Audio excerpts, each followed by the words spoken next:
out the delays. We had some technical issues, but it looks like we're good to get going now. Hello, everyone. It's me, Chonky Adam. I'm here with Rhino Feeder, about to watch. So nice to see you all. Gaming. Yeah, I'm definitely excited for this match. I have never seen Pyr0Z race before, but Edu, definitely a very experienced, skilled racer. Excited to see what he can pull out in an all-skills race here. We're going to try and get this going real quick, guys. We already had a little bit of a delay, so I'm going to check in with the runners right now and count them down and see what happens. Yeah, I see Pyr0Z is hovering on the Steel Soul select. That's a bold move, Cotton. Let's see how it works out for them. They might. Yeah. Let's see. Pyr0Z's timer appears to be a bit purple, which is appropriate.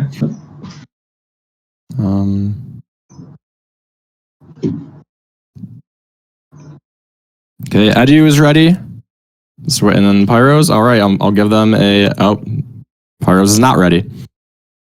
You really do hate to see it. Okay. Oh, switching the fonts. Oh, there we go. There we go.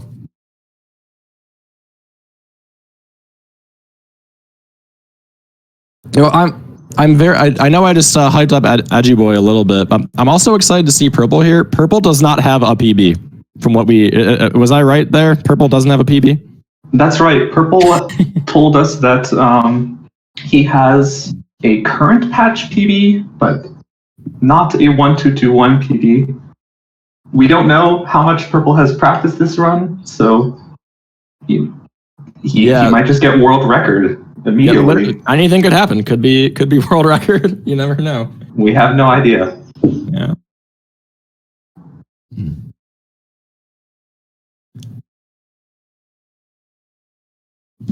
Okay, both racers look ready. All right. I'd like Edu get to the select screen.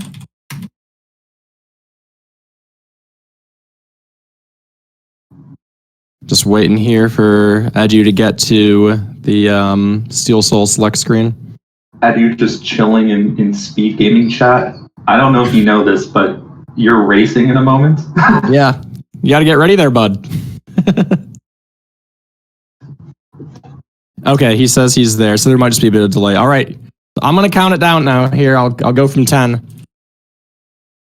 And 10, 9, 8, 7, 6, 5, 4, 3, 2, 1. Go. And it's going to be really anticlimactic because there's going to be a little bit of delay between when that got to them. They're going. Trust us. They're going now. There's going to be a slight bit of delay, but we promise you, they are moving and grooving.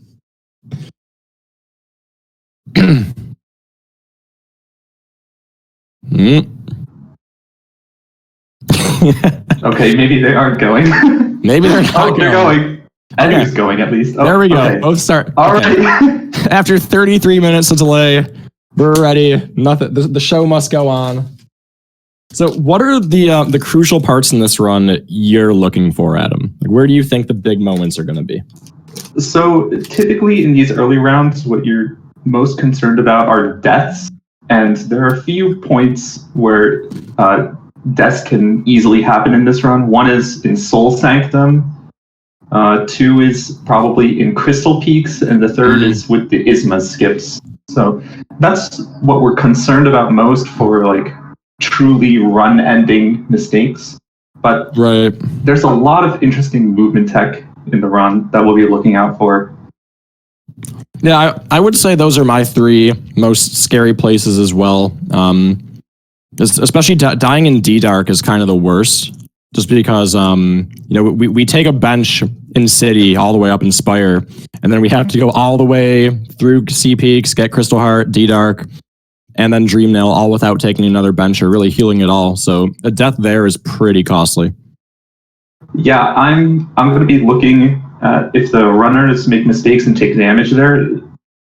I think they should be doing heals. That's not what you would want to do if you were, grinding for a PB.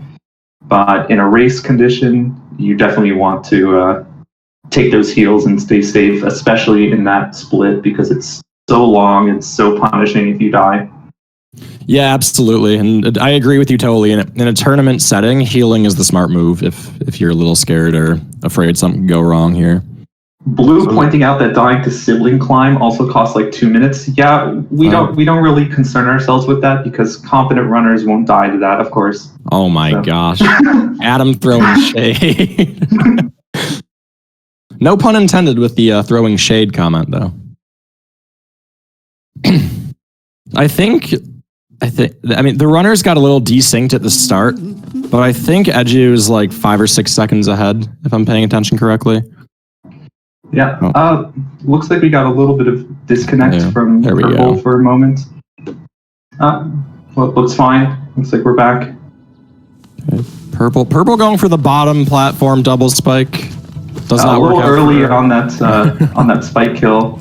It's quite different on 1-2-2-1. Edu also missing it. You get a swing and a miss from both runners. Edu might die here. Oh my goodness. He's gonna heal. Edu healing. I like that play. Yeah. It's unfortunate that he took all that damage, but the heal was appropriate. Yeah, it's fun. We don't really think about it as runners because normally if something goes terribly wrong this early on, we just reset. But there's a lot of places you can take RNG damage in this first split here. Oh yeah, I'm known for resetting early, at the slightest mistake. I would have reset instantly after missing that spike typically. Of course. But I might reset more than most. So. All right, so Purple entering Statue Pogo room at 225. We'll see. Kind of a scuffed Statue Pogo there from Purple, but did the job. But it worked. Took a damage, but he got up there. Ad, please don't die. I'm begging. So yeah, this is. Oh, sorry. Oh, he healed again. I think that's another good choice because sometimes in this room, the RNG with the 3 enemies at the left, one of them can be stuck in the doorway and can be very awkward. So how much? I mean, I've watched Edu run a bunch. He's a very, very good runner. How much of this do you think is like tournament nerves, knowing that it's a big setting, there's a lot of people watching, and the whole environment going on right now? It's honestly really hard to say. These sorts of like RNG taking damage on no resets, this can happen to literally anybody. You can be the world record holder, Monster, and this is going to happen sometimes. So it's really hard to say if it's tournament nerves or if it's just every now and then a runner makes a bit of a timing error. Some of these tricks are a little precise, like that spike kill that they went for on 1-2-2-1. Is a lot more precise than it is on current patch. When I saw Purple going for it from the lower platform, I assumed that Purple is used to doing it on current patch, where doing it from that lower platform is quite easy. Whereas it's especially difficult on 1-2-2-1. Most people do it from the upper platform on 1-2-2-1. It's a little bit easier in terms of the timing window. Yeah, I can count on less than one hand all of the runners I know on 1-2-2-1 that go for bottom plat double spike. Yeah, it's like Axe, Murray. Yeah, that's it. Right there. Is that it? Yeah, I think that's it. Yeah, so I think Edu picked up around 347 for Vengeful Spirit, Purple around 4-ish. So this race is actually a lot closer than it might look. Again, we're a bit desynced because Eduboy started his drop into King's Pass started a little bit later, but it's still a fairly close race. Yeah, it looks like their load normalizers may not be working correctly, or maybe one of them forgot. Oh, Nader in chat also pointing out that Valley goes for bottom plat double spikes. Shout outs to Valley. Valley's great. Oh, Valley as well. Yeah.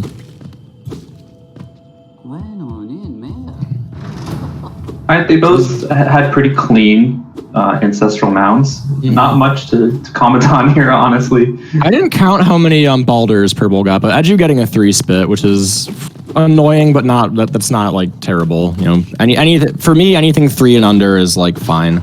Okay, so we got a first spit out of Purple. I'm seeing that's good.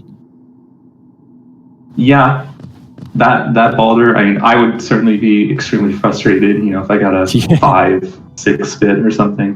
What's the record? Is acceptable. Do we know what the record is for most spits? I believe it is 15 at the moment. 15, my goodness.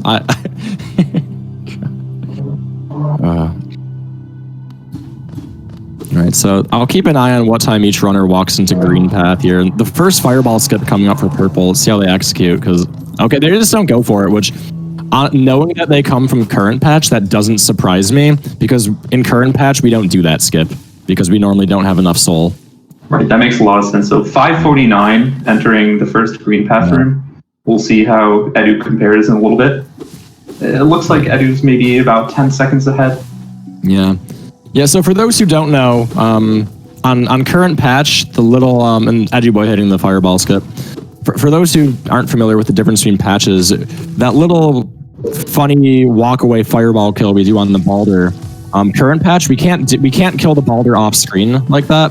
So we normally don't have any soul left over to do that fireball skip, which is why I'm not surprised a current patch runner may not be familiar or comfortable with it. Here comes the first fireball skip. Going for 3, I like that. He was definitely short from the first 2, so it was a good decision. Yeah, I'm not gonna lie. When I saw that, I got a little nervous because, again, like you said, Purple looked a little short, but I like the 3 fire. Definitely faster than going for the squid back up. This just going around. Yes, I'm also not surprised for current patch runner doing this, because those enemies at top are always very nicely positioned in current patch. Right. I think there's some RNG in 1.2.2.1 where they may not be in the right position, but it's a reasonable backup if you're not comfortable with those fireball skips. That last one is a little bit tighter than the others.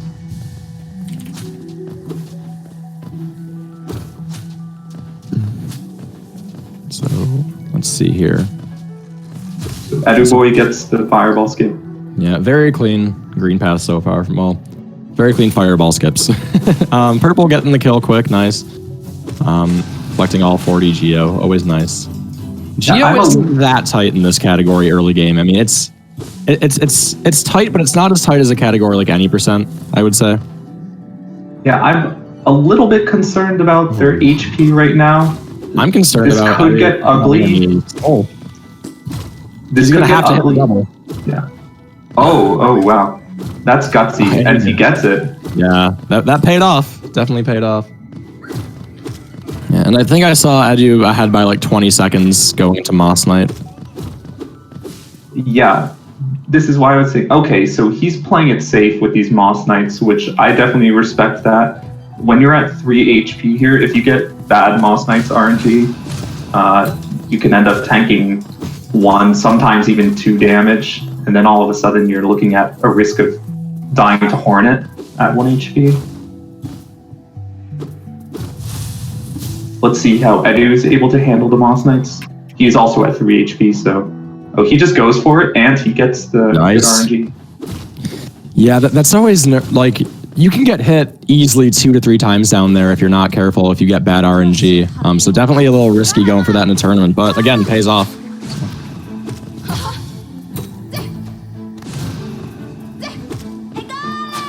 Let's see, Purple getting a good Hornet fight so far.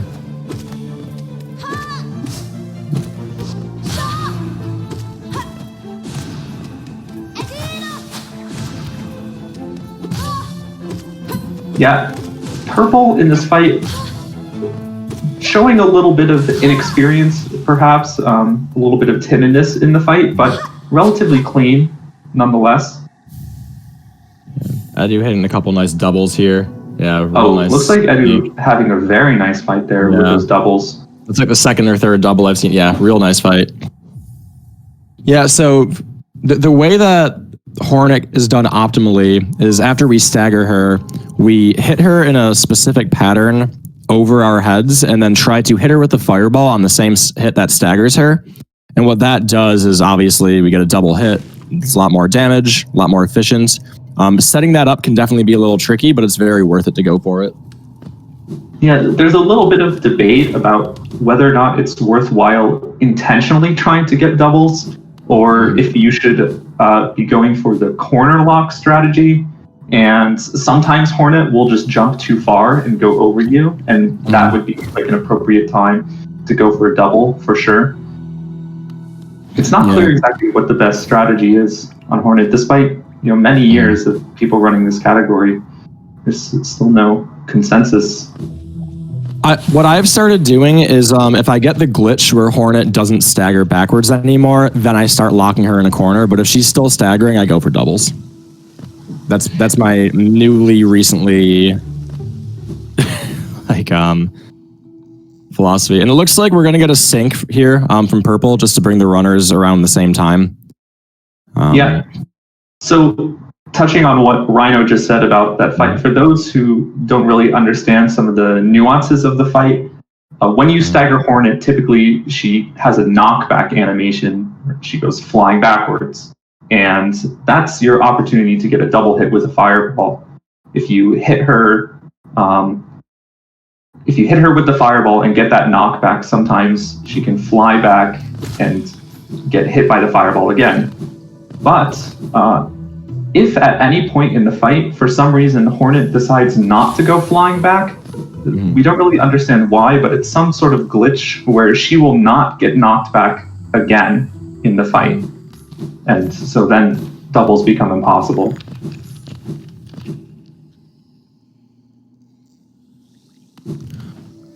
All right, so it looks like we at least have the runners synced up by where they are now.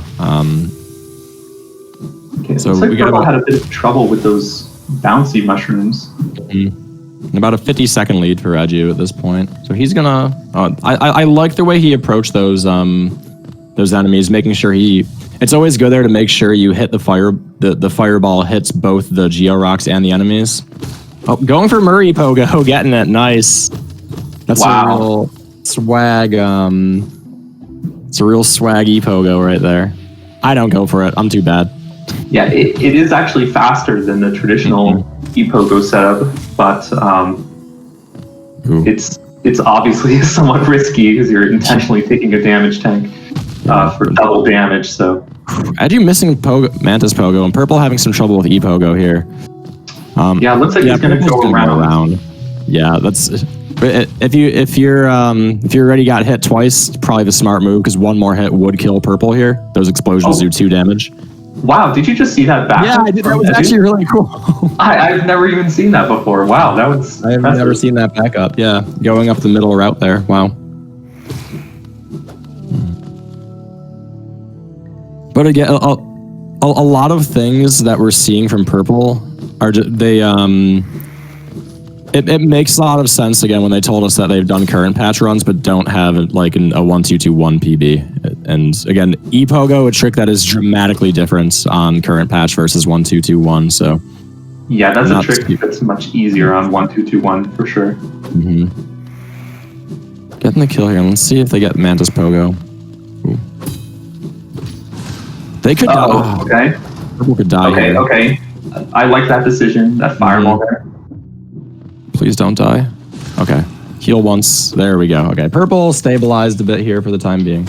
That heal was probably unnecessary. There's only that one enemy right there, but I gotta tell you, in a tournament, I'm taking that heal. I don't care how comfortable I am in a tournament setting. I'm taking that heal. All right. So Edu making his way over to Gruzmother here. Not a whole ton of exciting things going on in this split. Dash, kill Gruzmother. Purple, we're going to see following closely behind. Again, about a minute and change behind in load this time here.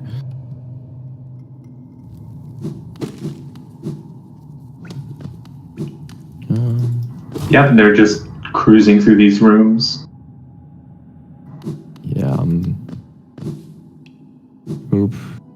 He got an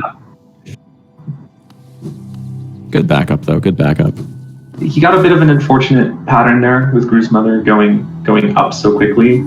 You want to go for pogos at that point, but it is somewhat difficult to get those pogos. Yeah, and very nice cleanup from Edu. Not I know the 2 fireball cleanup left 1 Gruz standing, but very, very quickly taken care of. It's always nice to see. And purple going up for the stag station. All right, this is a bit peculiar to me because normally we don't go for the stag station in all skills. So I'm a bit curious about what they're going for here. This must be a routing difference. It looks like a CP route. Yeah. I would imagine. People have figured out essentially that on 1221 it's faster not to get that that stag station and to just go from Dirtmouth when trying to get to Crystal Peaks. Right. But I suppose purple has a plan. I imagine it's not actually that much slower because I think that's what people used to do. But Edu getting a fireball from his shade, by the way. That's okay. He gets a real quick backup. Yeah. Yeah, it doesn't lose that much time for the standard shade skip. Right. Because you can just go again immediately.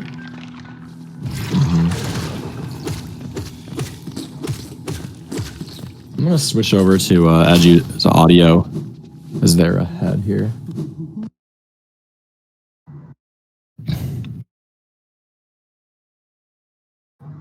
So heading into city, getting I can never get that soul totem hit. I don't know about you. I can never get that.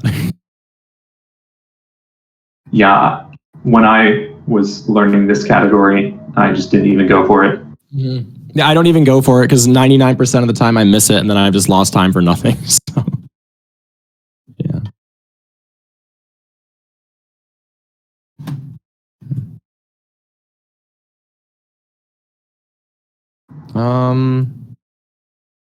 Are we having an audio issue right now? I'm not sure. I think Edu's audio might not be coming through. Yeah, I think we'll just switch back to purple. Yeah, just for now. On back. Yeah. There we go. Okay, so we'll stay with purple's audio. Having a little bit of issue with Edu's. Purple getting the shade skip too, very cleanly.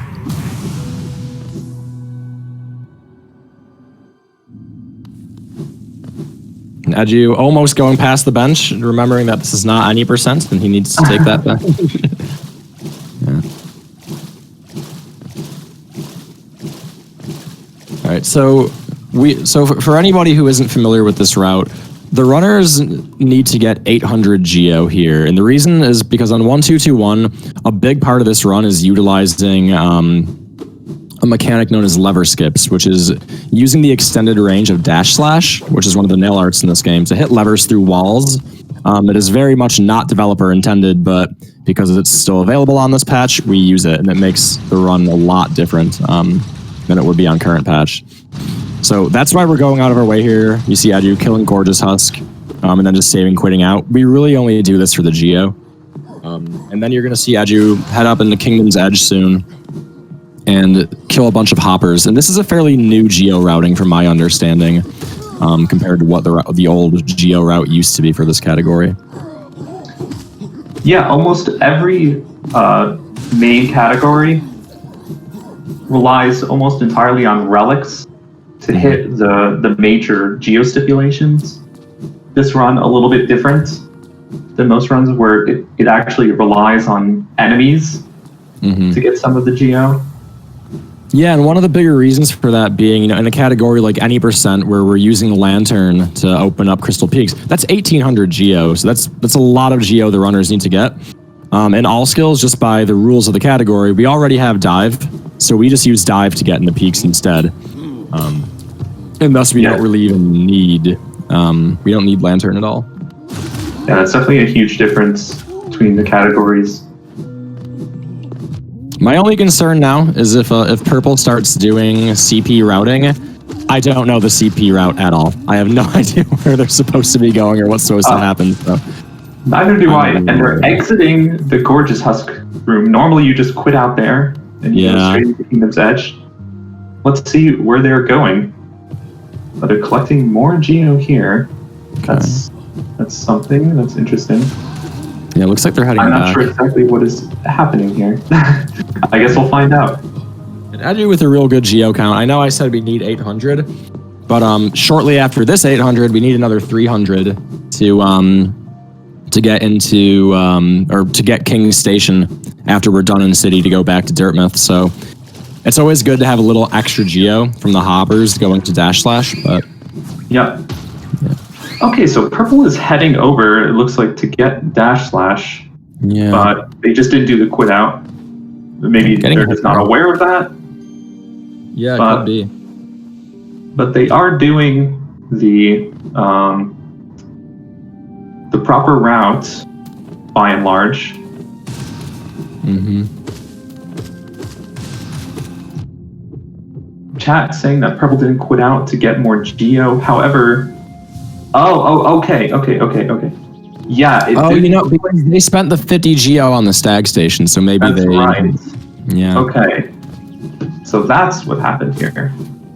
That actually makes a lot more sense. Mm-hmm. So we see Edu now making his way back to what we mentioned very early on is one of the first like spots in this run that can really kill a run with a death is Soul Sanctum. Also, great hopper percent achieved by purple here. Yeah, this is technically a verifiable, submittable run of great hopper percent. Oh, please don't die. HP. God, my heart can't take this. Okay, oof. There's still more hoppers. Edu going through the dark room now. So what you guys saw on Edu's screen was one of the first lever skips in this category where we hit the lever that you would normally on current patch, you would need to go around and defeat the Great Husk Sentry to open up that section of the Spire. But we can just hit the lever through the bottom of the floor actually on this patch. And I think that's used in almost every major category on this patch. So it's a very common skip to see.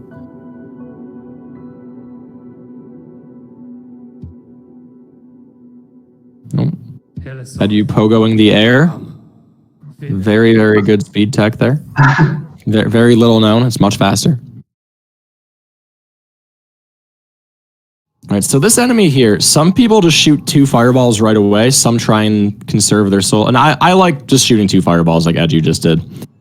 I like just shoot the 2 fireballs, kill it. Don't worry about RNG. Yeah, that was also a position, a spawned position that was not favorable for getting a double hit with the fireball. There are a couple positions where there's a pretty good chance you can get a double hit with your fireball, but that was not one of them. So just blasting it twice was a good decision. Missing his dash slash. Edu's stream, okay, looks good now. The other thing too, though, is at least in that position where the Soul Twister was, it is really easy for Geo collection, I will say. Mm-hmm. Looks like we're getting some lag here, I think. Yeah, we're seeing some lag here on the Discord stream, but it seems to be okay on the actual restream. Very, very peculiar.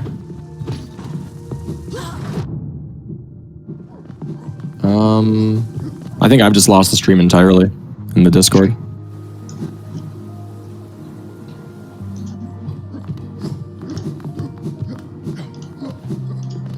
Let me see if I can contact.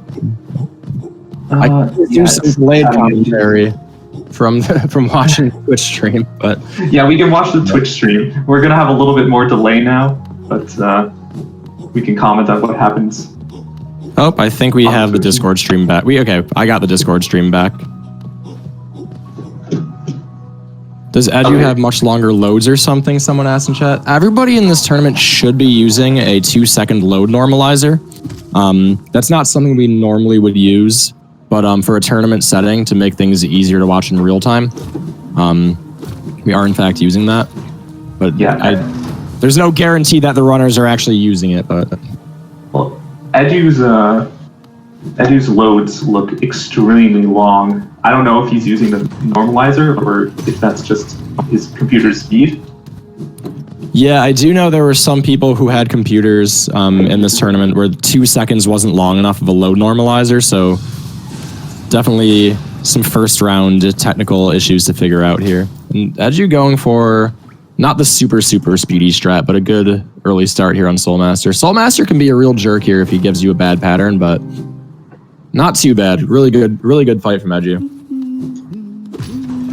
Oh. And purple going for... I don't know if you can actually make that jump from that side, to be honest. Okay. Purple figured it out. Okay.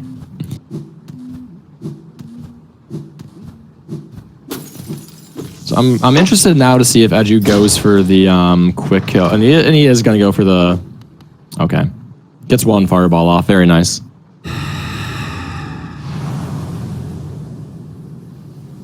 Yeah, a pretty nice fight from Edu. I always love to see those up slashes. It's just so satisfying. Definitely. The way the hitboxes seem to work out perfectly for that. Oh yeah. It's definitely tricky to get used to, but it's not that scary once you understand. So we see now purple heading, at least in real time, heading shortly behind Edu.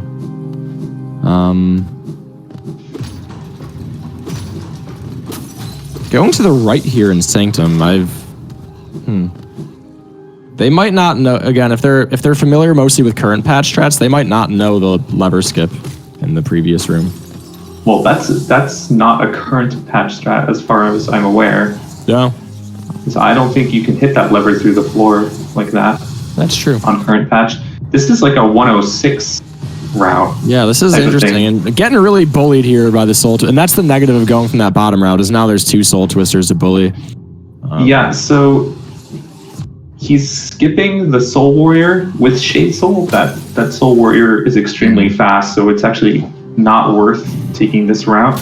You can just kill that Soul Warrior with, I believe it's 2 Shade Soul doubles and 4 hits with the nail.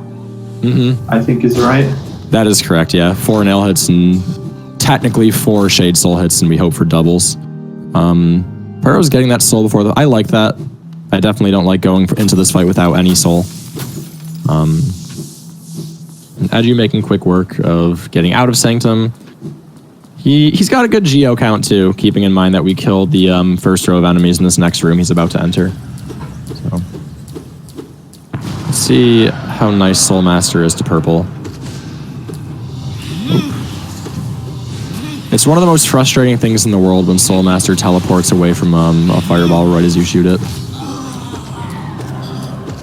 Especially in this category where you have Shade Soul, which normally makes the fight so fast.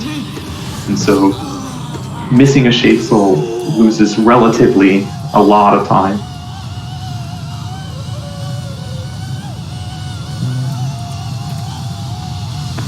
Okay, Edu going for this bench, which makes sense being at only 2 HP. Which bench? Sorry, I was speaking with one of the volunteers. The Spire bench. That's the bench we have to take, actually. So that's a bench that we have to take because from here we go to Crystal Peaks, get Crystal Heart, get D-Dark, get Dream Nail, and then we save and quit out back to there to fight Watcher Knight. So that is. Oh, sorry, I mistook that for the second time. You can actually just go back to the bench after Watcher Knights, right?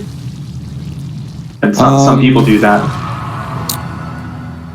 You can. I'm not sure where it would hard save you. I'm not sure where it would hard save you after if you save and quit out after Dream Nail without taking that bench, though. Well, no. After Watcher Knights, you go down to Isma's, and then you go to Basin. Gotcha. Right? Yes. Okay, I understand what you're saying now. Gotcha. Oh, perfect 300 geo from Edu. That is optimal geo routing. Well done. And purple picking up this relic here. Purple looking quite low on geo here. Yeah, they're definitely going to need to sell a little bit to get Kingston. 1 HP here is really scary, especially with those enemies spawning in randomly. Also, they don't seem to know about that. Yeah. They don't seem to know about the dash / lever skip in that room. Right. All right, let's see how they handle this geo situation. Looks like they might be going to Lem. after picking up that relic. Yeah, I imagine they have to, right? I mean, they need a lot of. They need about 250 geo right now to take King Station out of here, and they have, you know, they don't know. Oh no. Yeah, this. Yeah. So Purple's gonna have to save him. Purple's gonna have to quit out here. I think that takes them back to Soulmaster, maybe. Yes, that's right. I gotta be honest, I didn't know that could soft lock there. Yeah. Oh. I can't remember if it's supposed to spawn there or if you're always going to get that sort of soft lock. I believe actually it will spawn. It's supposed to spawn, but I'm not 100% on that. Yeah. So Edu now we see Edu now walking into how we get into Crystal Peaks and All Skills, which is, you know, diving through that floor. And from here on all the way to Crystal Heart, it kind of matches the any % route, which most people are a little more familiar with, maybe. Crystal Peaks and the Crystal Heart split in particular, being one of my personal favorite splits, is very movement heavy, very interesting, and not really a whole ton of RNG that can throw us off. Which that is my favorite type of split. Okay, now they're doing this Nash Slash skip. I'm a little bit confused about what Purple has been doing with their routing, but... And I'm sad that Edu missed Pogax. You really do hate to see it, but going around quickly. Missing Pogax always feels bad. Also, taking a lot of damage here, which is not good. He'll have a chance to redeem himself with a juicy underplat, don't worry. Yeah, I'm also looking to see if Edu does some more healing. I think it would probably be wise. At the end of the key room, there's a Glimback to the right. And I'm hoping that Edu decides to go and get some hits off of that Glimback to recover some of this HP, just to make sure. Either there, I would say, or oh, really nice damageless cycle there from Edu. I can never get that, so I'm always impressed when I see other people do it. Yeah, there's either the Glimback in this room, as you were saying, or there's also the Soul Totem that's right like immediately before Crystal Heart, a little off to the right. True. Either of those. Either way, I would expect Edu to do a damageless Crystal Heart cycle here. So for those who don't know, in the room that we pick up Crystal Heart with all the parkour going on and all the lasers, if you've ever watched an any % run, they take an intentional damage tank there because they don't really need any health running any % because we immediately pick up Crystal Heart and save and quit back to Dirtmouth. But here, we need to maintain at least a little bit of health going into Deep Dark, especially because we do an intentional damage tank in there. And the cycle you're seeing Eduboy do right now is a damageless cycle that loses about like a second, so it's not really a big deal. But definitely, I definitely like seeing him preserve the HP here. And underplat, you love to see it. Somewhere off in the distance, Locust smiles.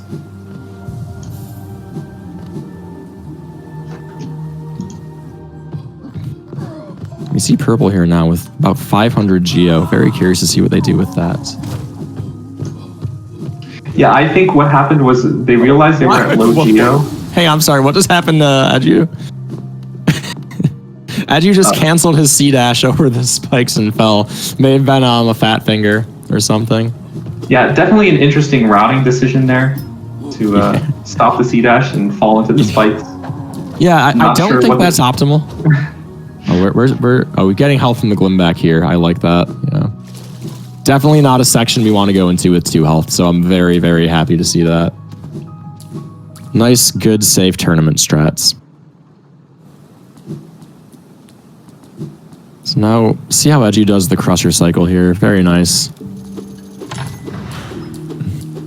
Ooh, that hurts a little bit, but it's not too far. It's not too terrible of a time loss. We get spawned right back here. Yeah, I don't think you can actually make that that last Crusher instantly like that. Yeah, if you can, I'm not aware of it, but oh, really nice. I've never seen that before. The wall cling storage that Edu just went for, where he reversed it. That was really cool, actually.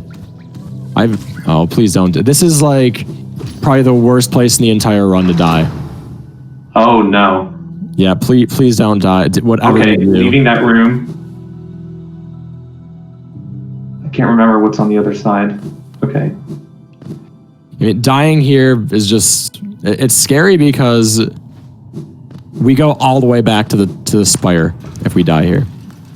Let's see, Edu taking a hit in D-Dark here. This is really scary. I mean, there's not really any safe places to grab soul anymore. He can keep hitting these crystal hunters if he doesn't kill them. Yeah, and again, I'm afraid of doing that. They're really scary to me. Okay. There we go. Looks like Edu found his rhythm, and okay, there we go. A very nice, clean dark room at last, but got scary for a second there. And Purple gonna go for Polgax. Just missing it.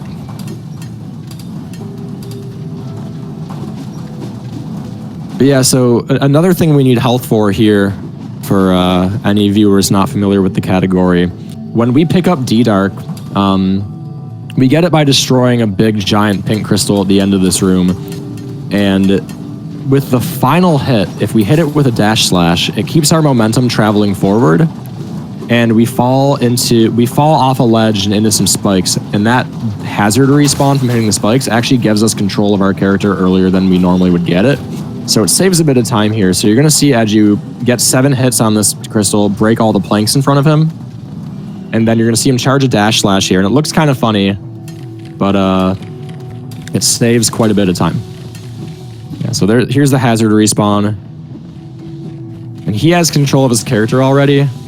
Normally, you wouldn't get control of your character for like another 3 seconds after what we just saw even, so definitely worth. Whoa, Purple actually going for the dash cancel hitless strat in the key room.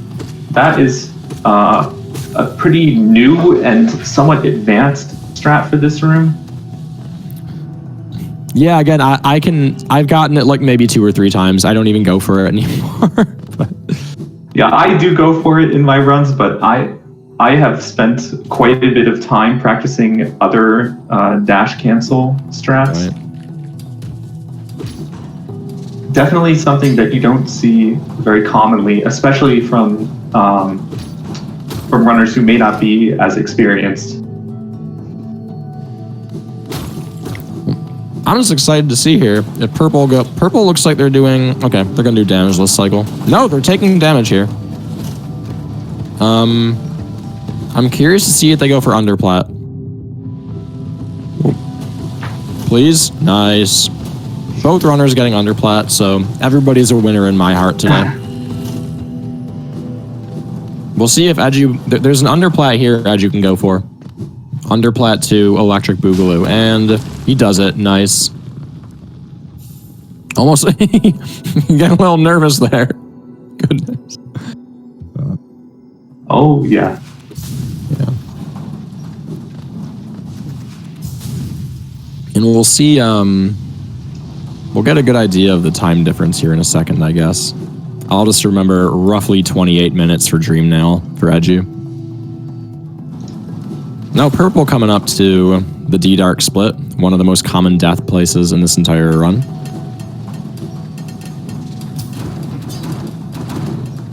Very nice movement through the crushers. Always better to slow down there than try and rush and get hit. Definitely. Now, I'm curious to see what strat Purple goes for in this room, because there's a lot of different approaches many runners take. I also just want to point out that both of them saved the grub there before this dark room. I can't say I approve of that decision, but that is what they chose to do. Yeah. Unfortunately. You really do hate to see it. So what we see Purple doing there is a strat. It's a pretty good tournament safe way of doing that dark room. It's pretty much just C-dash forward, and every time you hit a wall, just jump up on whatever you hit. It's not the optimal way to move through that room, but it's definitely a completely fine. It's better than dying, right? Anything's better than dying, so. Now, as you get into the Watchers fight, which... Oh, very clean kill there. Real nice double. Good job recognizing the roll.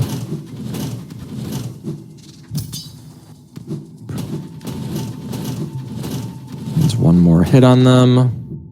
Yeah, so for anybody not familiar with how Watcher Knights are fought in this category, it's pretty much just spam D-Dark over and over again. It's the most powerful spell we have. It does a ton of damage. And it can hit both the knights at once. So Yeah, purple not doing the early control strat. I noticed that. Yeah. He may just not be aware of it.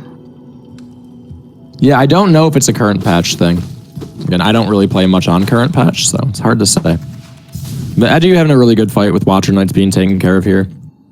And I think I said Dreamnail finished picking up around 28 minutes for Edu, so I'll try and remember that now looking at purple. Kind of see how... Yeah, it looks like about a six minute lead, I would say. Edu forgetting how elevators work real quick. I'm just messing with. Maybe he was going for Televator, but yeah, that's a banned strat, so don't do that, Edu. And you're trying to perform a major glitch, you really hate to see it. But the next section of this run coming up is, I think, the second place you had mentioned at the start that it's really easy to take a death, which is the Isthmus skips. Right. To start with, there's a Spike Tunnel skip, and I think people often underestimate this Spike Tunnel skip, especially on 12221, because there is actually, apparently, according to Volignitev, who is an expert on these sorts of nuances of the game mechanics, there's actually some RNG in how many freeze frames you get when you pogo the spikes. Oh, purple doing an interesting C-dash here that I'd never seen before. Oh, taking a fall there, but kind of sinks.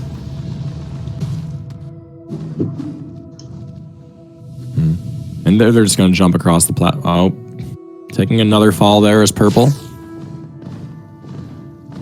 Purple having a really tough time with these dream platforms here. Yeah, another spot that new runners underestimate. These dream platforms can just be kind of brutal. Yeah, absolutely. They're a little more precise than one might think. So I'm going to say roughly 35 minutes for purple here. With the Dreamnail pickups, that's about a 7-minute lead for Edu at this point.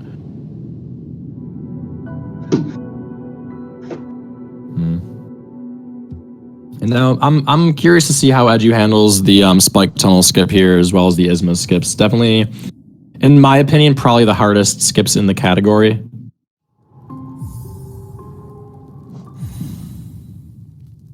We'll see here.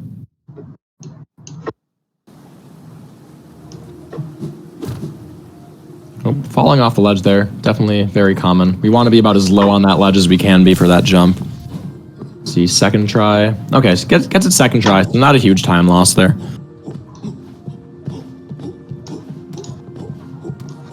The one thing that makes me sad, though, is Edu doesn't have enough soul to shoot a fireball here, something I always like to do for safety. Okay, there, and he's going to get it. I actually really like that play. Because if you do this C-dash right here and a Horn happens to be in the way, that it can combo you for 2 damage, and that really that hurts both your time and your health. And real nice skips from Edu. Very clean Isthmus section.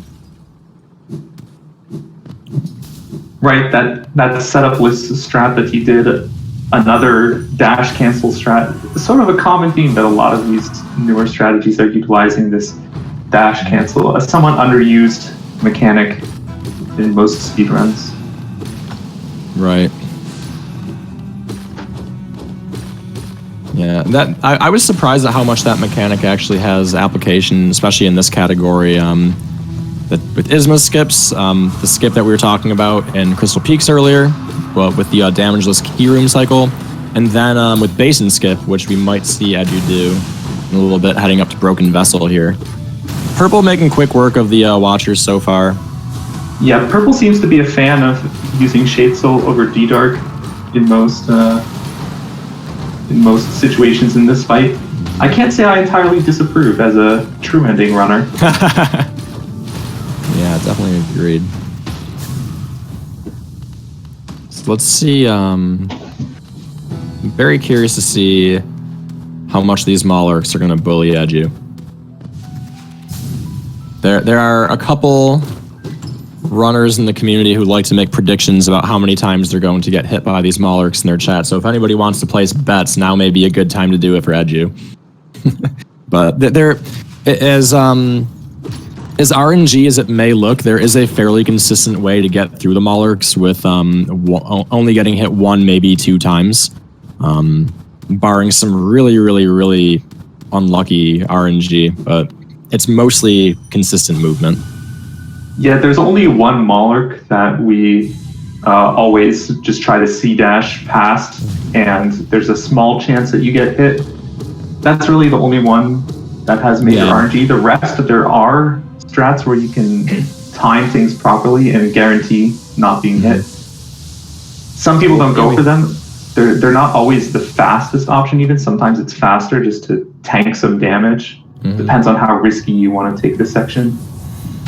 And as you getting oh, that was a weird wall cling storage, but so that one that just hit Edu, that is the only Malark here that is pure RNG that we really can't do a whole ton about. But everything else, to a casual viewer, it might look like his movement is just dash, dash, dash, but he's actually moving in a very specific, deliberate way with visual cues and all to avoid as many of these hits as he can. Yeah, he messed up the movement on the last one a little bit, but taking a heal. 3 and 2. Did anybody? Shadow Devin chat actually guessed 3 and 2 and gets it. You love to see it. Congratulations, you win nothing, but you look cool on stream. GG's. GG's. So, for anyone wondering about that C-dash as you just did to start this fight doesn't actually start until all of the light seeds that spawn on the ground enter the broken vessel's head. So, destroying those as fast as possible makes the fight start a little faster, which, well, we're speedrunning, so obviously that's kind of important. Edu having 1 HP here, but killing broken vessel, not a problem. And now purple heading down to the spike tunnel skip, definitely. Oh, I really like that. I actually really, really liked their approach to that. That was a really good, like, safe, consistent tournament strat.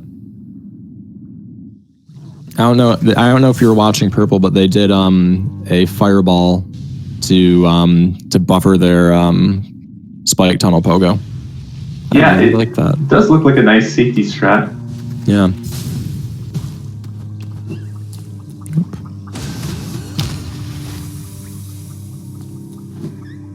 So purple trying to, I don't think I've ever seen somebody set up the C-dash off that platform there, but it seems to be, okay, and it works out. You can just dash off of the left platform and buffer a dash to the left, and the timing just happens to work out perfectly. Yeah, I actually, when I was learning this category, I actually learned that on accident. And good, getting the early control. But purple making it through the isthmus section. Yeah, relatively really cleanly. safely. Real cleanly. Yeah. C-dash. Oh, I don't know if you can actually C-dash back across there with isthmus. You can, I believe, but he had to be a little bit lower. Today I learned. That is one of the cool things about calming races is I get to see a lot of strats that I might not even know about from runners. So it's really cool.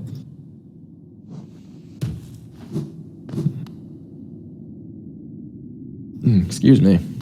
Yeah, so Eduboy is now in the portion of the run that I like to call running errands. There's not that. Oh, actually, he still has Hornet. After Hornet 2. Okay. Yeah, after Hornet 2, I definitely can see why you would call it running errands. After Hornet 2, then we're just running errands, and then you go to the Abyss and you finish things up. Purple taking some time to heal here. Not entirely necessary because we bench right here, but I can understand why at 1 HP, again, in a tournament setting, and no matter what's around, not taking the bench, actually. Sorry, I interrupted myself because I'm curious about what purple is going to do after Broken Vessel. Yeah, I'm not sure about this routing, because normally you quit to that bench. Yeah. And then you go to Hidden Station.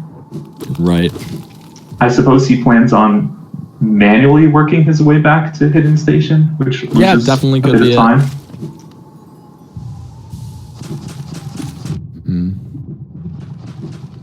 Purple making his way through the Malarks now. So that one that Purple just hit will always hit you if you go for the C-dash, and I think that's actually the, like, quote, optimal way to do it. But That's right. But it does, obviously, you take a hit going into a boss fight, so very understandable that not everybody would want to do that. Yeah, and it's not going to work out because, as you saw, he took a heal anyway. Right. I'm just farming the Smalark a bit for some soul. Definitely not a bad place. And Edu getting kind of bullied by Hornets too here, but still at 3 HP. He's getting some good doubles in there. Oh, okay. Hornet 2, an interesting fight because she has very low HP and it's a very aggressive fight. But just the way that it works and the level of aggression, if you start taking hits and you sort of get off rhythm, you can take a lot of hits very, very quickly. This is really scary. Fight. Yeah, and I've noticed that in my own practice. Oh my god, I have no...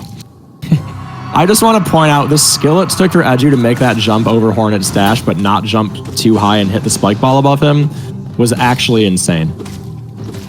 Yeah, this is definitely a bit nerve-wracking. Oh no! Oh, that's really unfortunate. Well, this is an opportunity for Purple to make up some time here. Yeah, that's definitely not what you want to see. That's probably going to lose a minute and a half, I would guess. That's a really rough place to die right there. I mean, Edu still has a lead, but obviously that a death definitely works in Purple's favor there.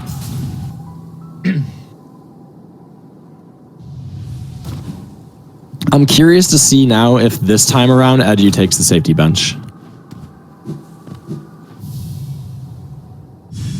Yes. If I were him, I wouldn't. Yeah. Go some big or people go home, right? Well, some people make this mistake where they die to a boss and then they get scared that they're going to die again. Mm-hmm. And your death and your time loss, it's already happened. Mm-hmm. You can't stop it. If you're confident enough that you can beat Hornet without taking that safety bench the first time, then there's no good reason you should do it a second time.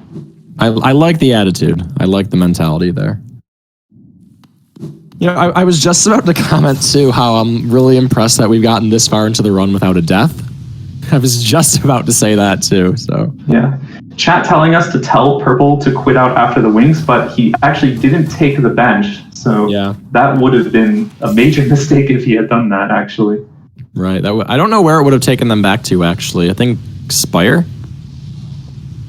Yeah, I think it's all the way back. Is it Lurian, or is there a save at Isma's? I think you're right. I think it would be all the way back up to Lurian. I forgot about that. Edu is going to take the safety bench this time. I don't hate the decision. I understand the rationale. I mean, he's already nervous. He just died once. Yeah, I think this is nerves. I think going for this bench is nerves. He's scared that he's going to die again. But I do think that might be a mistake. We'll see. If he dies again, then it's not a mistake. If he doesn't die, then it was a mistake. Yeah, the benefit Edu has right now, he has a really big lead. Like we'll be clear, he has a massive lead. He can afford to play a little safe, a little more comfortable. And it's a race setting. Most runners probably not going for PBs, so I can totally understand why he just wants to play safe and be comfortable here. Yeah, chat asking about pronouns. They're both he, him. I just use they, them a couple times because I've forgotten, and Purple just told me before we started casting that it was he, him. Yeah. So just, try to remember.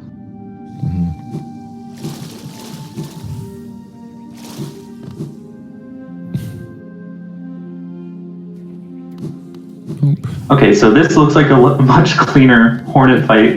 It looks like that safety bench probably going to end up being unnecessary.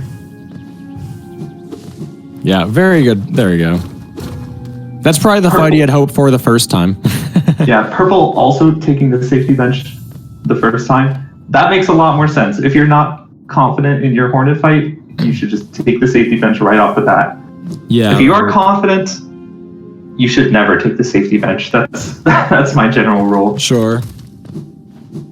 I will say it is cool to see that. I mean, I know that Edu has a massive lead right now, but it is cool to at least kind of see them at the same sections at the same time now. I'm curious to see if Purple can get a Deathless Hornet too. Again, a very difficult fight. Even in my practice this morning, I died a few times. It's not at all an easy fight. Right. Edu not invalidating his run. Yeah, good job. Love to see it. You love to see him doing the legal early control. And Purple looking quite confident with this fight, I must say.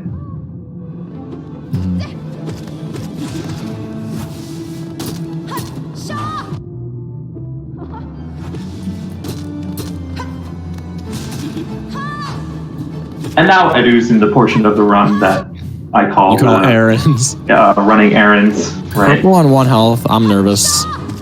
Oh god. Yeah, it was looking good, and like I said. Oh no! So both runners taking at least 1 death here. Oh, that's unfortunate. However, Purple did take the safety bench, so it's going to be a little bit less punishing. Only about, I think, a 20-second time loss of getting back into the fight, plus however long was spent in the fight.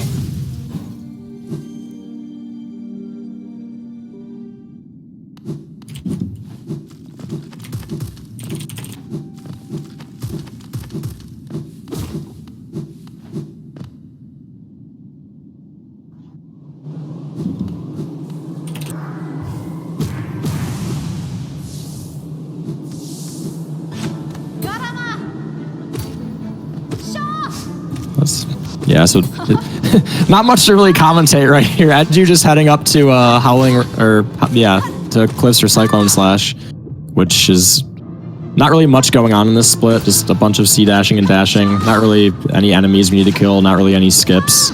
No boss fights. So kind of just making. Oh, sorry. No, continue. I was gonna say Edu kind of just making his way through King's Pass here, where we started the run, climbing up, and we'll see them save and quit it out shortly after they get that back to Dirtmouth. Yep, and once again, I said this before, but Purple does look pretty confident with this Hornet fight. Just looks like the first time he took some unfortunate damage chains, essentially, just getting hit and then getting knocked off rhythm and then getting hit again. Also, an important aspect of that Hornet fight is getting those staggers.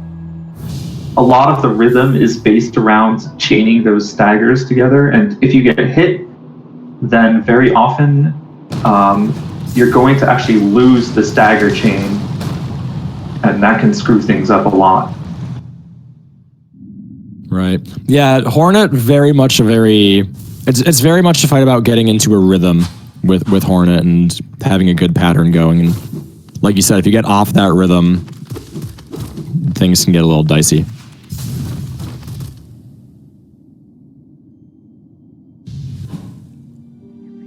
So now Purple also in the errands section of this run. Exactly. Not much to comment on during the running errands portion, although Eduboy is now on his way to Umu, and we'll see if he gets the 1 cycle. The 1 cycle strat here is a little bit easier than the any % 2 cycle strat, but there are a couple of differences. One is that if you get an extra attack, an RNG extra attack from Umu, it's much harder to recover the setup and get the 1 cycle. And if you fail the 1 cycle, it's actually not trivial to turn it into a 2 cycle.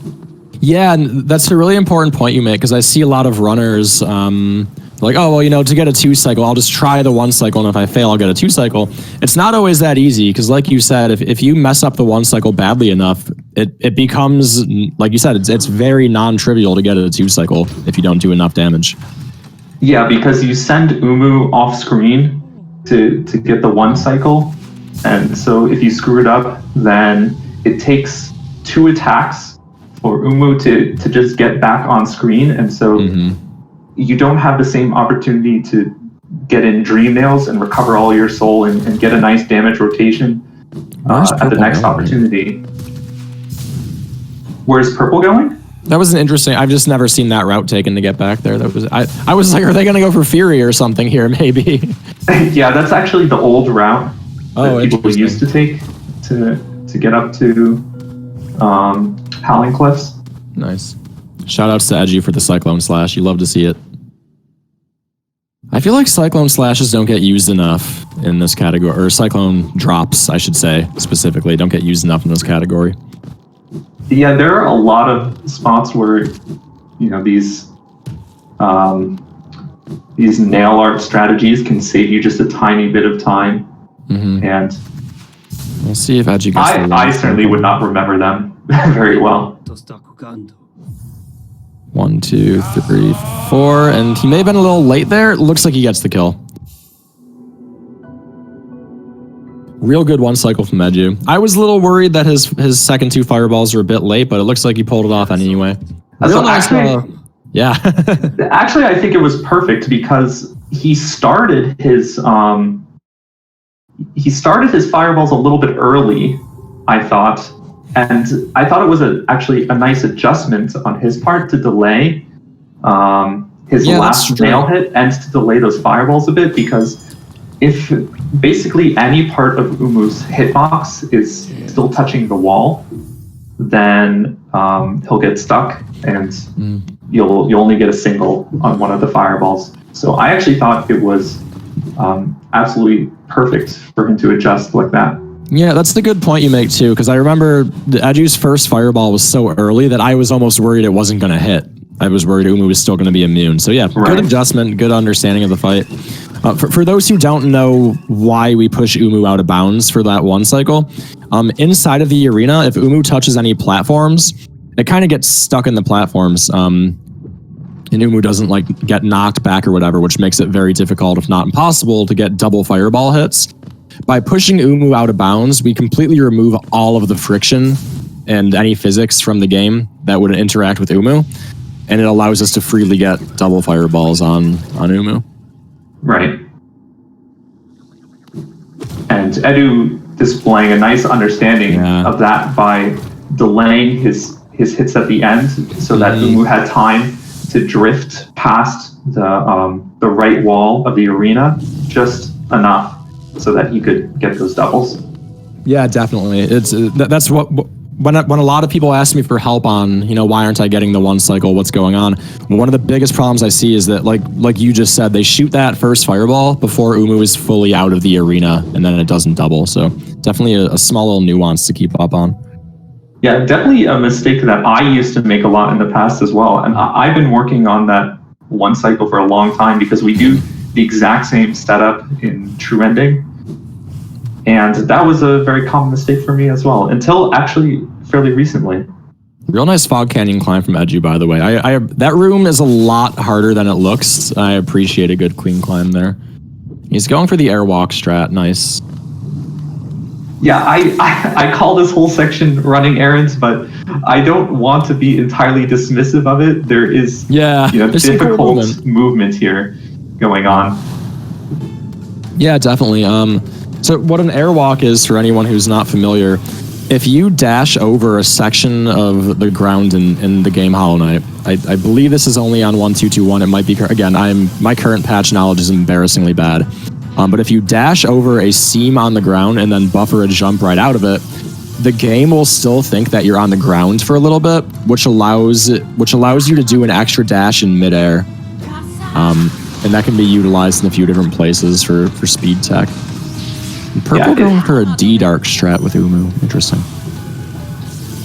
Yeah, I don't dislike that. He's doing the any percent 2 cycle setup, which is what we normally recommend to runners who aren't comfortable with the 1 cycle setup yet. Because you don't have to be as precise as you do in any percent. You don't have to get that full damage rotation both times like you do in any percent. So it's pretty lenient. And like we mentioned earlier, if you screw up the 1 cycle, it's not trivial to get the 2 cycle. If you do the 90% 2 cycle setup, it's pretty much free.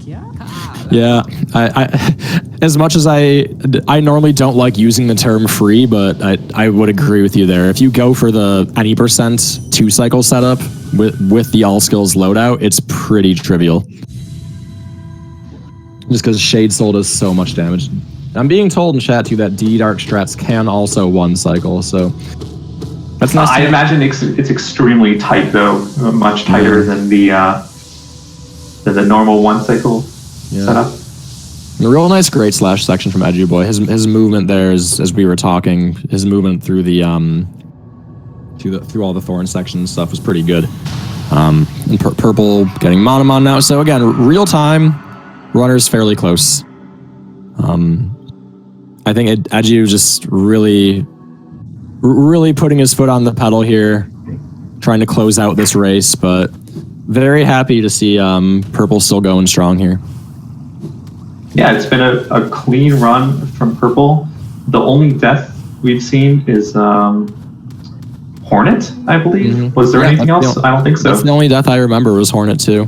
And they both had a death to Hornet too, so... Right, and with purple taking the safety bench especially, really, you know, it could have been a lot worse.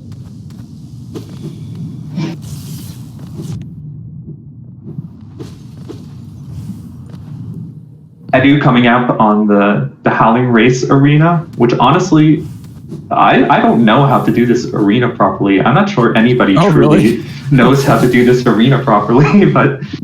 Well, so the squits that spawn in, they spawn in, I don't want to say the exact same pixel perfect spot every time, but they do spawn in at pretty much the same location every single time you run this arena. So we see Eduboy doing, this is the very well-known rehearsed strat for killing them. Yeah, really, that was pretty fucking textbook from Edu. Wow, that was part of my language. I was just super impressed. That was really clean. That was really clean from Edu. And we see purple here moving through the great slash section. I don't know if he went for the airwalk as well. I don't know how much time the airwalk strat actually saves. Well, you can also do that pogo on the lantern underneath the upper platform. Those 2 strats are approximately equal in speed. Yeah, I think they're about the same time, because I see Pisces do the airwalk and I see Monsta do the lamp pogo. So purple in a bit of danger here. I would like to see a heal. Definitely would like to see a heal. Good decision. Yeah, because we don't need soul for anything here at all. There's nothing to be using it for. And Edu gets to do a little bit of any percent muscle memory here, just a little bit easier, because we don't need any additional hits aside from 1 Shade Soul on these Petras, making this arena pretty clean and trivial. Yeah, it's really nice to not have to worry about those Petra doubles like you do in any percent. Yeah. There's definitely a couple small nuances in this. Oh, purple taking another hit there. I would like, oh please, okay. I got really scared there. That was a little bit nerve-wracking. That was a little nerve-wracking for me. My heart also started going off there. Yeah, this room in particular that Edu's on, there's a few nuances to the movement that are different than 90% because we have wings, which is something we don't have, obviously, in 90%. That I still haven't really even figured out, so I always like watching how more experienced runners in this category go through that section. And now we have the dark part of the run coming up with Dark Deep Nest. In 90% we do this same exact section of the run just with lanterns, so we can see everything just fine, but curious to see how safe or aggressive Edu plays here. Yeah, fortunately, this section is not too difficult in the dark. We have some very well-known, very easy, normalized strats that will get you through here pretty safely. Edu choosing not to go for the D-Dark on that last drop, and he did get hit, which is I always like going for that D-Dark for that exact reason, because what's even scarier is that enemy can hit you into spikes, And any dark room, this is just a game mechanic as a whole, any dark room that you're in, if you have to hazard respawn and you don't have lantern, the game just instantly puts you back to where you entered the room. So that can lose a ton of time really quick. Purple taking a different route into Queen's Garden. He's going to have to go up here to get Howling Race. I think this is the current patch route. Right, because you can't do the dash/lever skip from the other side. That one right there that they just did, yeah. Yeah.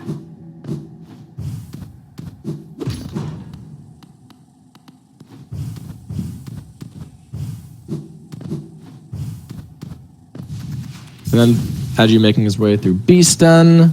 Definitely a much more simple path than any percent where we actually have to do Beast Den. Right. Yeah, so I'm curious to see if Edu goes for the optimization where you dream nail the Devout and go to the left after Hera. A fairly new optimization from my understanding, but it's worth it if you have 3 hits of soul already.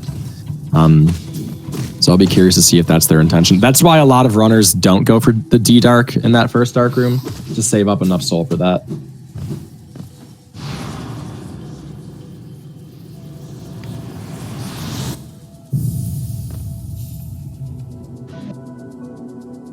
Yeah, so we're coming up to basically the last stipulation that Ed do. He just needs to go to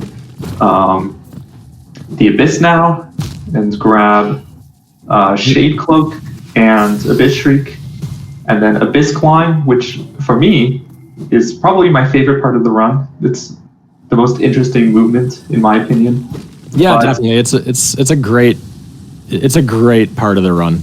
It's probably my favorite. But very small mistakes can be very, very punishing in the Abyss Climb, so it's something to look out for. Yeah, absolutely. There's a lot of strats that if I remember that I learned Abyss Climb by watching ILs of it, and I very quickly learned that a lot of the IL strats are not necessarily things that people go for in a regular all skills run. So I played a little bit safer than you might see like in an IL Abyss Climb. And Purple trying to set up. Yeah, even nice.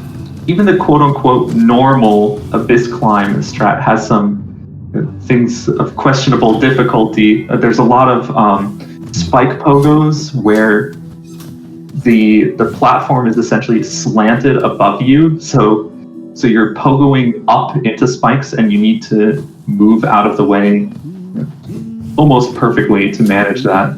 Right. Purple taking a bench here. I can understand why. Definitely a lot of places to get hit in the next few sections. Edu's going to go for Swag Door. You'll love to see it. Oh, no! It seems like Purple does not know the right position to do this damage warp. Yeah, they might just go... Oh, yeah, that's a bit too far to the left there. Yeah, at this point, they're just going to go around, it looks like. Harvest some soul off of the enemy there. Unfortunate, but understandable.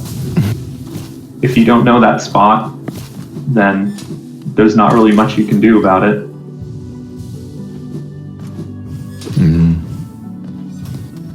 Yeah, and we're seeing Edu now come to the sibling, the lighthouse climb here. Definitely part of the run that probably normally not giving many experienced runners issues, but again, in a tournament setting, a lot of nerves here. Hitting any of those siblings does 2 damage. And it makes a very loud, spooky sound, which can be scary. So definitely have to watch out. All right, and Purple. Yeah. You wouldn't normally expect a runner, let's say, just for an example, like Blue with a 52 actually dying to that sibling climb, but it does happen. Shade, the absolute shade.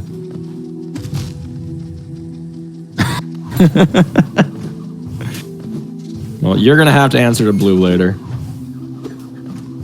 All the bullying on stream.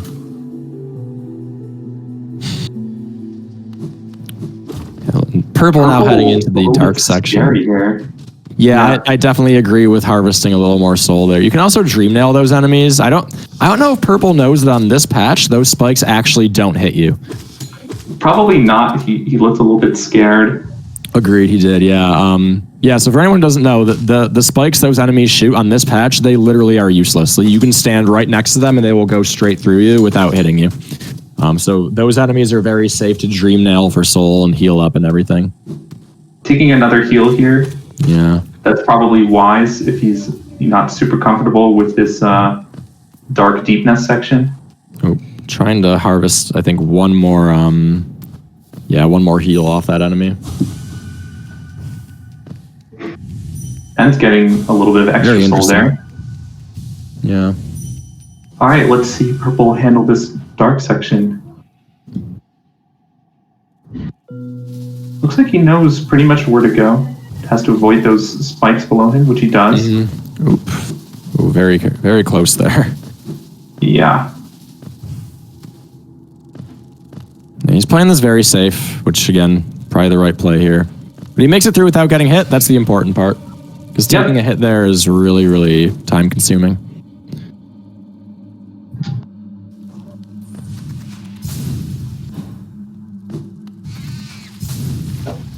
Okay, I'm going to switch over to watching Edu now. He's coming up on a fifth climb, which I just find so satisfying to watch. Yeah, Abyss Climb is real. I mean, watching a good Abyss Climb is one of the most satisfying things in the game. There's so much good movement in Hollow Knight, and almost all of it's on display during this climb.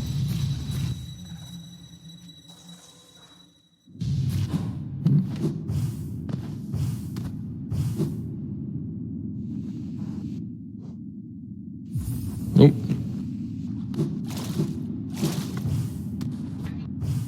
So far, looking pretty clean. Yeah. Okay, those major mistakes. The 3 spike pogos he just did, that in my opinion is the most difficult part of it, just because of how the spikes are slanted above you. Yeah. But he gets it perfectly. Very easy to take a hit on that spike wall and spawn way back farther down, so real nice climb from Edu.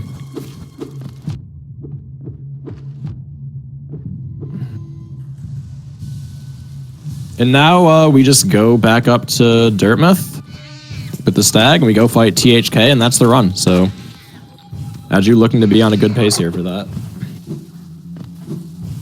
What is Edu's PB again? Edu has a 55, I believe, 55, okay. 57. All right, so PB is probably dead. I mean, not surprising with the death to Hornet that PB is dead, but this is still a very good pace. I mean, honestly, I think running within 2 minutes of your PB in a tournament setting is incredibly impressive, so really good pace here. Yeah, I think he's actually only going to be maybe 30 seconds to a minute off of PB.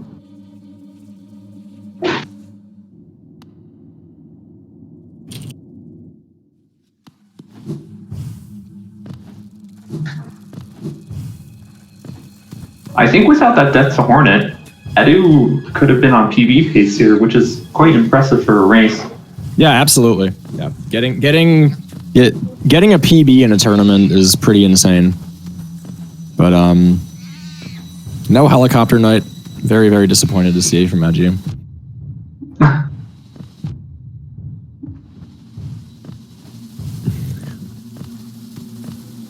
So this fight is there's a lot of RNG involved. You don't want the Hollow Knight to dash very often. You want him to be relatively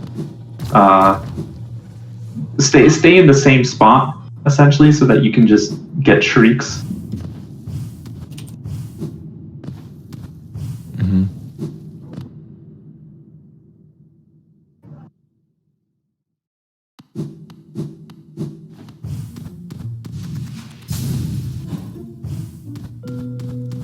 We'll see. Yeah, very nice technique. The up slashes there are very good to make sure that you don't bounce away from THK and then miss some streaks. So really good. The movement to do that is a lot more precise than it may look to a casual viewer. So really good movement here from Edu. Yeah, the hitbox on the Hollow Knight is real quick first section. Pretty janky.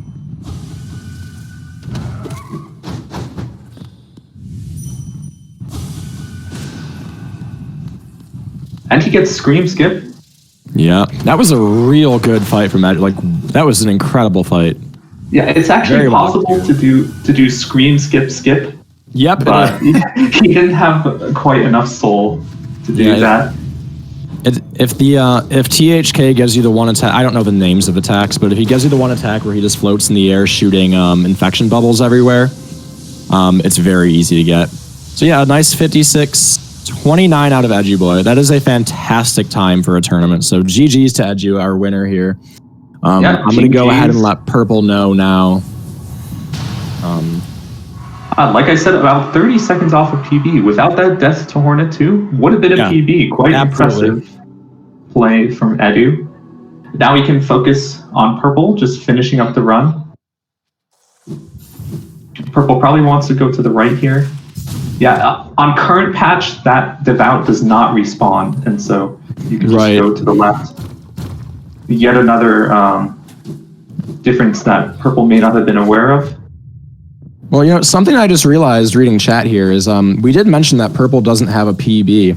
So no matter, as long as they finish this run, as a viewer base, we are guaranteed to see a PB. That is true. And regardless of what time they finish at, it will in fact be a personal best for this category. And I expect Purple to improve quite drastically throughout the tournament because he'll now be aware of all of these differences. Won't make the same mistakes. I'm looking forward to seeing minutes off of this time throughout the tournament. Absolutely, yeah. It's really interesting. And it's important to note, too, a lot of people had never run this category before at all up until the tournament was announced late in December, myself included. So a lot of newer runners that could be hitting massive PBs and shaving a lot of time off as the tournament progresses.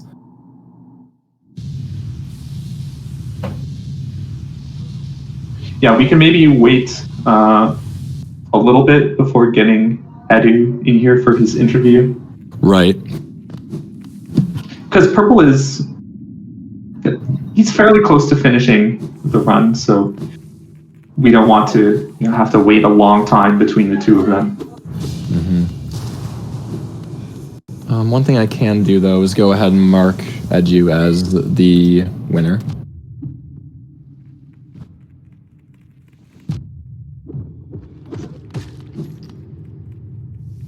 And that should give them an invite to come join us. So now Purple entering the Abyss, which, again, very interesting section of the run.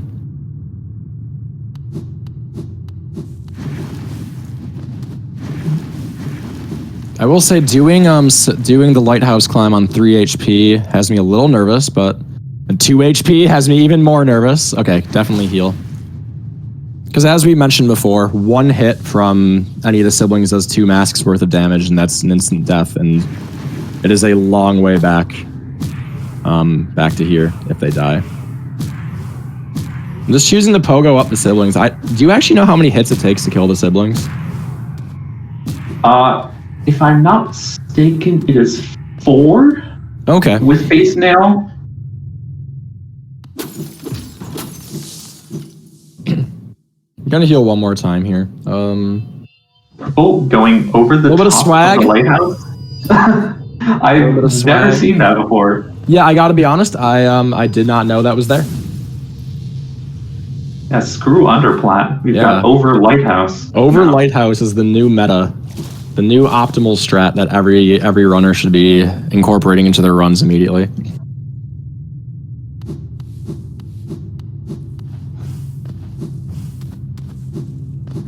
All right, it looks like we have Edu in here ready for his interview. I suppose we can bring him on.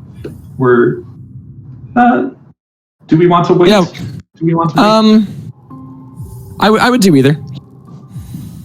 I was going to wait for Purple to finish and interview both simultaneously. Let's wait until Purple gets to THK, just so that we don't have too much of a time lag between them. Yeah, definitely. I prefer to interview both runners together.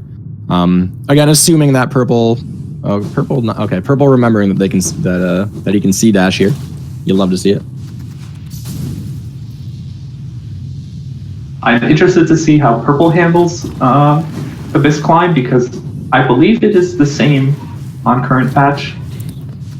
Yeah, I can't think. The only thing I can think of that might be a little different is the enemy cycles. But I mean, the room layout and everything is still the same. The mechanics are the same. So.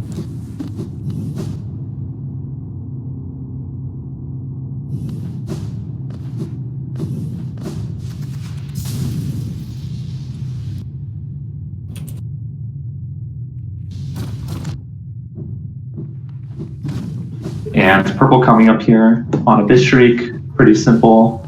Yep. Very nice. I'm just really hyped that we're gonna see a PB here. We're gonna see a PB in a tournament. Yeah, that's true.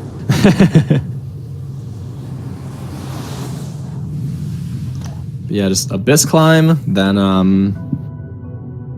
Abyss Climb THK, and then we can get both the runners in for an interview and have a quick little chat with them. We are, because the run was so delayed with a bit of technical difficulties at the start, it might have to be a little quick interview, but definitely want to at least talk to each of the runners about how they feel about their first tournament performance. Or at least first tournament performance in this tournament. Looks like Purple knows this Abyss Climb pretty well. Yeah, definitely knowing the general route very well. Oop. Ooh, he went for those 3 spike pogos. Mm-hmm. Looked like he knew how to do it properly, just got slightly out of position, but a good recovery going on the other side of that platform. Mm-hmm. Yeah, that spike wall is one of those techniques where even if you know what to do, it's still a very difficult technique, especially with tournament nerves and everything. Yeah, can definitely be pretty nerve-wracking.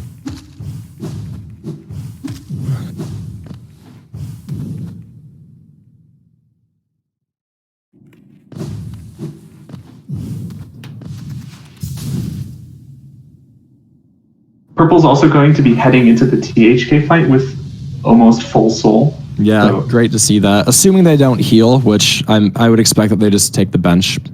Oh, right. Okay. Yep, there it is. I think it just for whatever it's worth, I have been told by people who know much more about this category than I do, that if you're gonna bench before THK, the optimal one to take is actually the one in Dirtmouth. Yes, that's what I thought as well, but I don't think there's a big difference between that and the Hidden Station bench. Yeah, we're probably talking a difference of 1 or 2 seconds, nothing major. Right, and this fight is going to go pretty fast, so I think we can get Edu in here. Yeah, definitely. For his interview at this point. If you wanna stop by, Edu.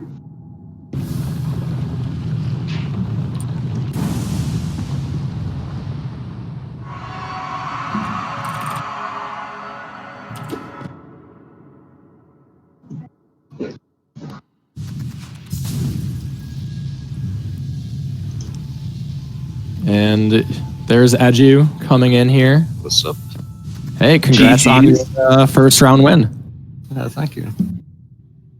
That was a pretty solid run in my opinion, if you don't count that Hornet death. Yeah, we were saying that without a Hornet death, I think that might have been a PB from you, actually. Yeah, I could have. I mean, after Hornet, I was 4 minutes 4 seconds behind, and I finished 2 minutes 42 seconds behind, so that could have definitely beat.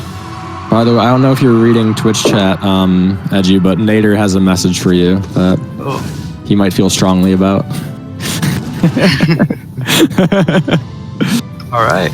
I'll leave that up to you. But yeah, no, it was a really good run without the Hornet 2 death. I mean, that's a great run. You're within a minute, I think, of your PB, which for a tournament setting, I think is absolutely outstanding. Edu, do you have a PB that has not been verified yet? Because yeah, my PB is 53:47. Oh, okay. Okay. Yeah. Either way, it still makes a good run. Yeah, I could have still PB'd that, like with a Hornet, without a Hornet 2 death. Oh no, an unfortunate death here to THK from Purple. Yeah. Good news is that we spawn right there, so it's not too big of a travel distance to get back into the fight. Edu on his way to go do something. Not sure what he's going to be doing here. I wonder what that we'll could find out. Yeah, he could be talking to Elderbug. He could be, he could be talking to Elderbug. He could be saving a grub, maybe. Okay, it looks like he's off to save the grub that's above the area with Mila. That's Right. what I would imagine. Very noble. I can't imagine any other thing he would be doing heading this direction. I can't. Yeah, he's got to be saving a grub or something real nice. Oh. Okay, this is not the right direction to get the grub. Actually, someone should probably tell him. He may not be used to saving this grub after runs. Oh. Yeah, very nice. Well done. On the other hand, though, Pyro is still finishing the run. Is past the self-stab phase for THK. And wow. Adieu, wow, wonderful. A long-range D-Dark kill. That was impressive. God, I love to see it.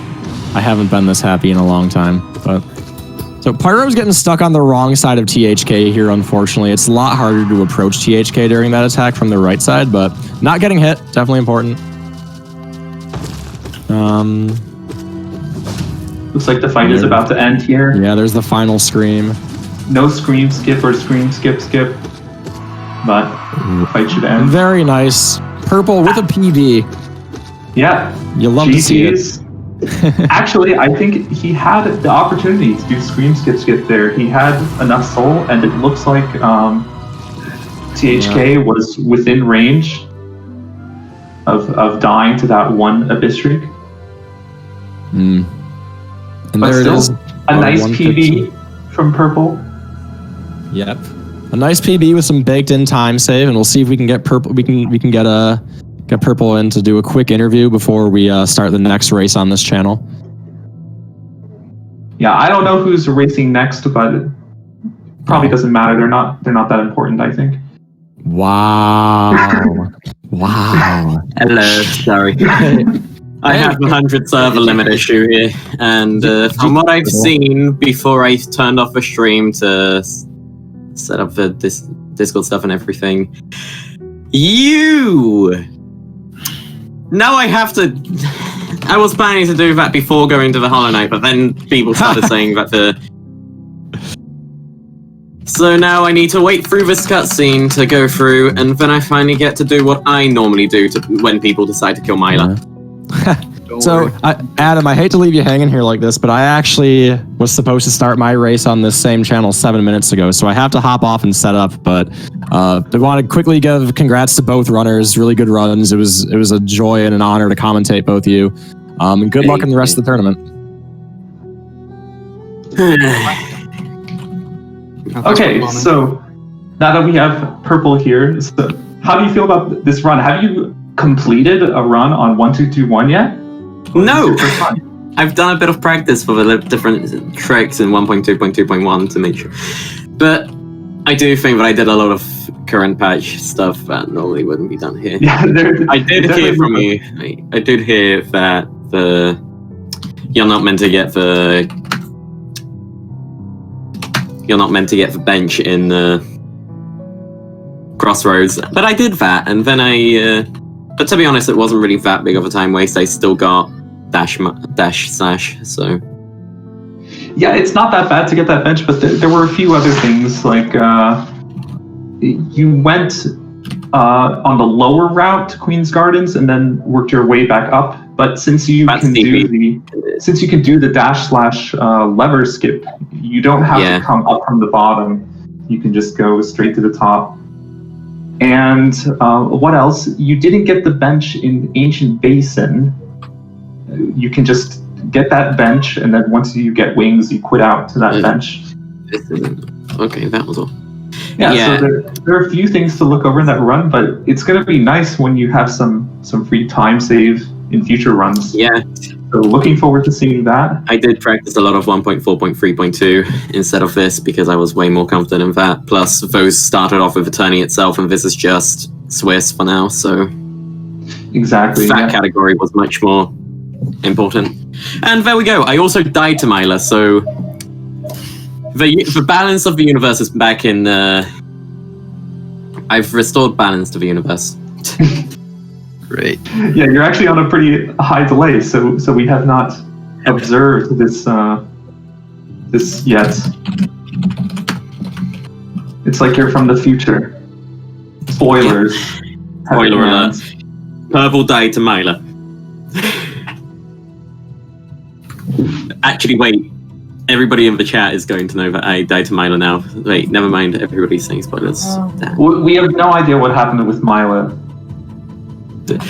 Oh yeah, and now you can see on the stream the whole like weird soft like hard lock or whatever it was there.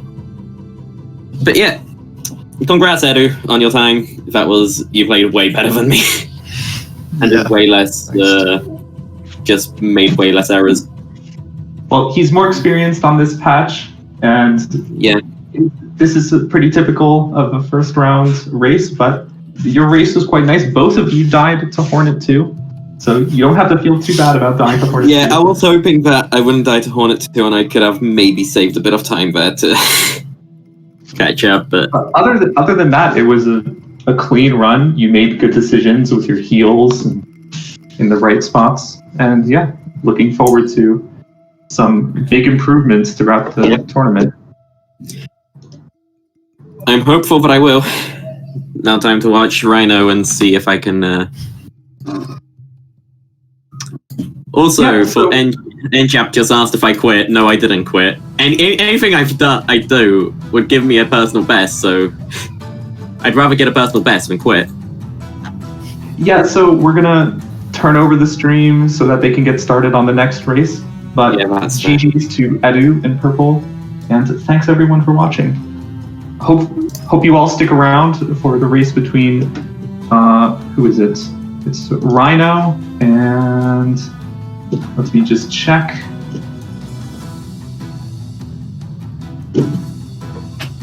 Rhino and Caleris.